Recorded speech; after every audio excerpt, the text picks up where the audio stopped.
Hello everybody, today in front of me I have OPPO A54s smartphone, and in this video we will show the top 5 tips for this device.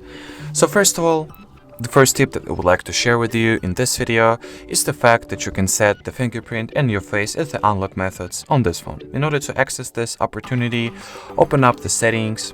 Here look for the password and biometrics category. And as you can see at the biometrics section, you are able to add fingerprint and or face. Let's start from enrolling the fingerprint first. So set and continue. The system will require for you to set up the backup unlock method from the list of PIN, password and pattern. So I'll just set up the pattern as my backup method. So in here I'll select use the different password type and choose pattern. Here enroll the pattern that you would like to use and confirm it.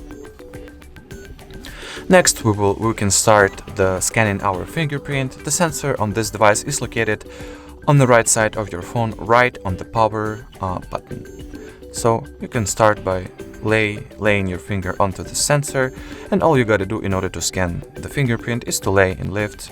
Try to slightly change the surface that you're scanning in order to make sure that the entire surface of your finger is being scanned. All you gotta do is make the entire icon and image, or should I say the preview of your fingerprint, green. And as soon as you do that, that will ultimately mean that the fingerprint has been successfully scanned and therefore enrolled. Take your time, do not rush. And as you can see, we have successfully added the fingerprint, so let's go ahead and test it out. Alright, as you can see, works just fine. Next, we'll go ahead and scan our face. All you gotta do in order to add the face as the unlock method is to scan it. So place it in this circle frame. I'll do it off the screen real quick.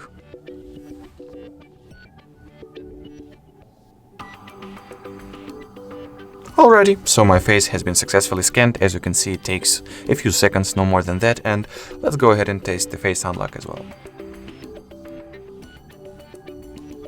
As you can see by the lock icon on the top of your display being opened each time, that ultimately means that we are successfully unlocking our screen with our face.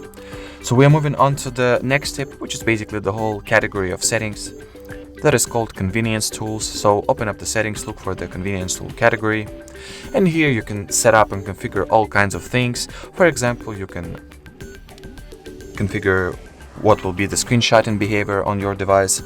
See if you want to take the screenshot with the 3-finger swipe down, 3-finger touch and hold, power and volume button, down buttons, and etc. You can also configure the screen recording options as well. For example, choose the video resolution, and obviously the higher resolution you choose, the better quality you get, but at the same time, the more space the screen recording will take in the end. You can set the frame rate that you would like to film your screen with, video coding format, whether you want to record the video from the front camera as well while recording the screen, show or not show the screen touches respectively, and choose what sound source you want to go with, for example the system sound and the microphone sound. Next, we are able to configure the gestures and motions. For example, choose what screen of gestures will behave themselves like. As you can see, that's what variants and what options we have and we can choose from. Or for example, there are also the screenshotting gestures and motions as well. Configure some navigation stuff. For example, switch between switch between virtual buttons as it is right now, or gesture navigation. And once gesture navigation is set, you can also configure it right here. There is also an opportunity to, for example, enable or disable the smart sidebar, which will contain some of the apps. If I'll enable it and show it to you real quick. As you can see, it will contain some of the apps, you can customize it, or some of the actions and scenarios. Or there is also the split screen settings, which is basically the function for multitasking. Alrighty, so we are moving on to the next tip. It's the scheduled power on or off of your smartphone. So in order to access this option, you're gonna open up the settings, look for the additional settings category, tap on it, and here look for the schedule power on/off. Here you can set up some time frames for your smartphone to automatically power off or power on respectively, as you can see. For example, if you want to go to sleep and do not want to be disturbed, you can just set the auto power off for 11 p.m. and once you have the alarm at 7 a.m. you can set your phone to power itself on at 6:30, for example. We're moving on to the next tip, which is the opportunity to customize and configure the notification in status bar. That's this line right there on top of your display.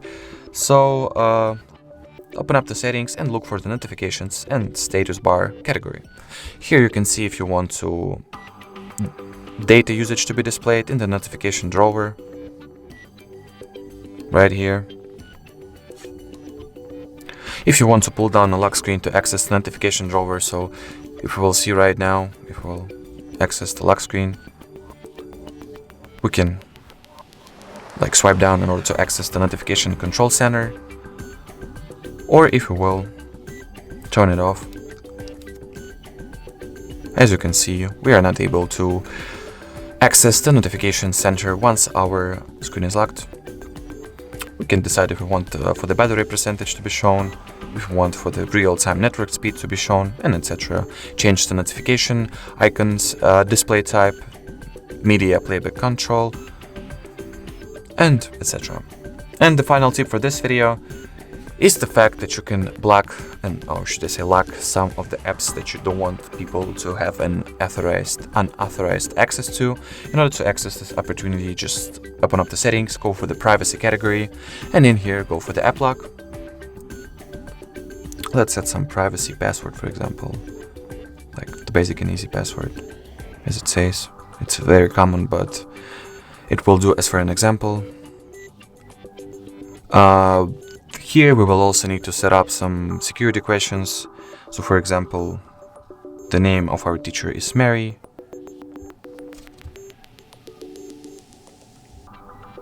And here let's go ahead and lock the Chrome application. And once you have the fingerprint and face unlock set, by the way, you will be also able to unlock the app not only by the password that you have set, but also respectively by the fingerprint or face. So let's try to access Chrome. As you can see, it is blocked now, so we can either unlock it with our fingerprint,